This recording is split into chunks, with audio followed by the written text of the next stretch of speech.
change. Why would we? So many memories, but every time you go somewhere you think about it and you're sad because you see how much it's changed. And what kind of people are living here, occupying this space. They want things to look a certain way.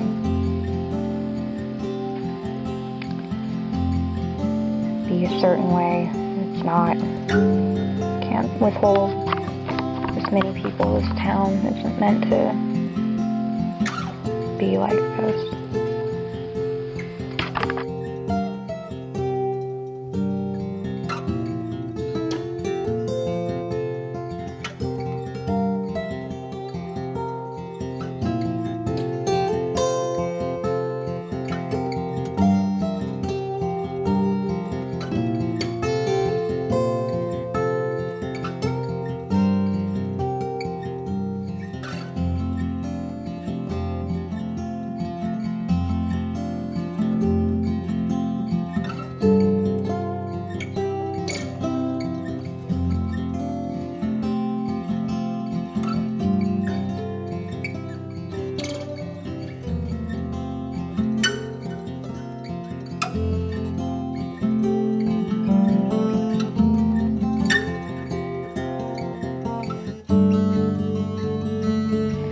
But anyway, my family, we went and we did rodeos. My family was a rodeo family.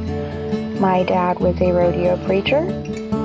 I was a tent kid. I played the tambourine while my mom played the drums, and my dad played his banjo or guitar. He could play anything. He can play the steel guitar.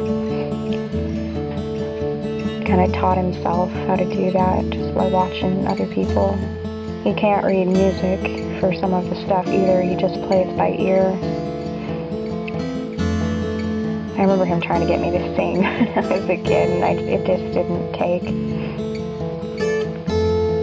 But I remember a good portion of that, and it embarrassed me at the time, but now it's just a very unique memory that I can say that's how I grew up.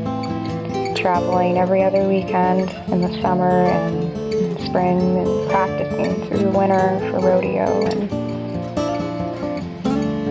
just always doing something, you know, having to do with horses. I've been on a couple cattle drives in Montana.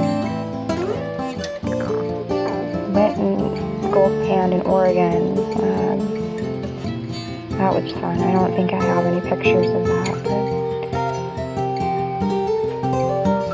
we actually took a mule team up there, and we went up into the mountains in Oregon. A team of mules, pack mules, and rode our horses, and we stayed in the meadow.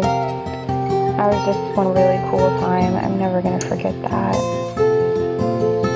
You know, maybe that's being in Montana so much formed who I am as a person today. It's just lots of memories to think about.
I spent a lot of my time in Montana when I was a kid with my dad and my mom.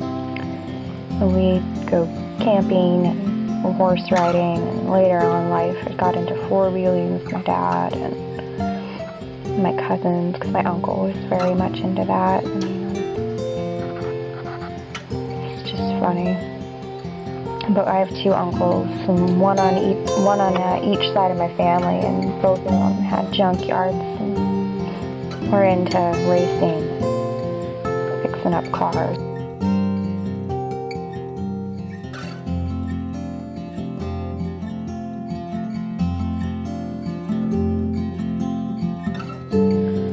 All I know is, even though I had those great memories, it's always so nice to come home. And I just knew where we were by looking out at the trees. It was home, and it was a safe place, It was a good place.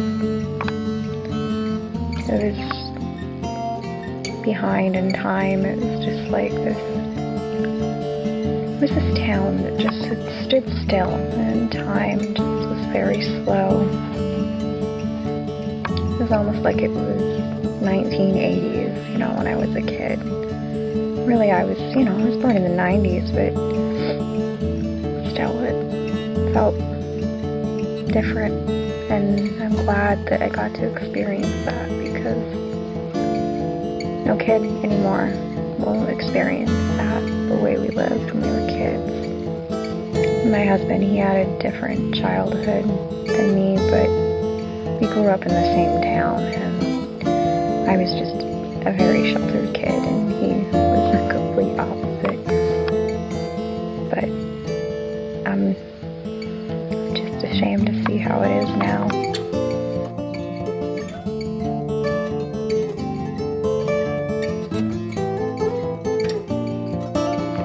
I guess I'm making this video, and I'm intending on making more about the town.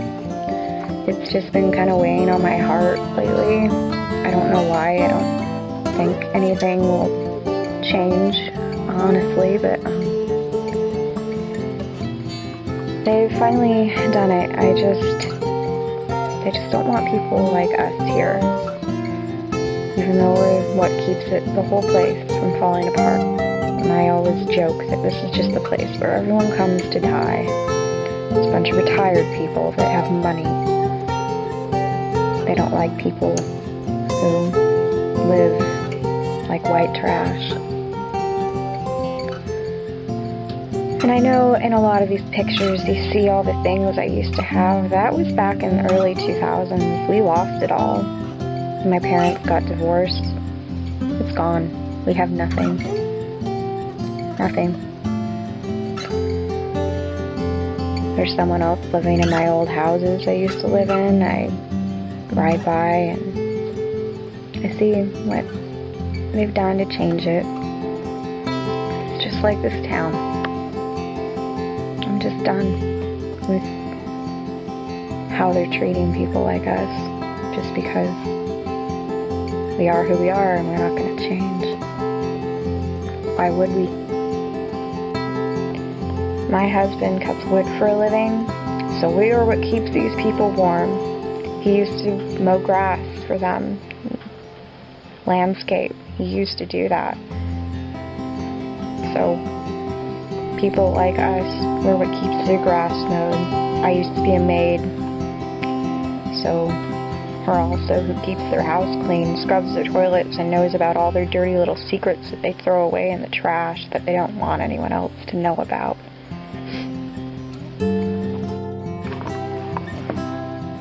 We're the infrastructure here, and they don't want us here.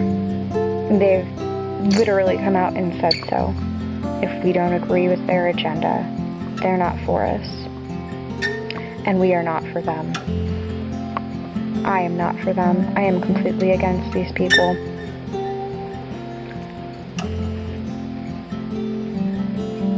And I guess the satisfaction comes from knowing that I am happy and content with my life. And I have very little money compared to these people. and they seem to never have enough and never be happy enough, and they always have something to complain about. And if they can't find anything to complain about, they will eventually.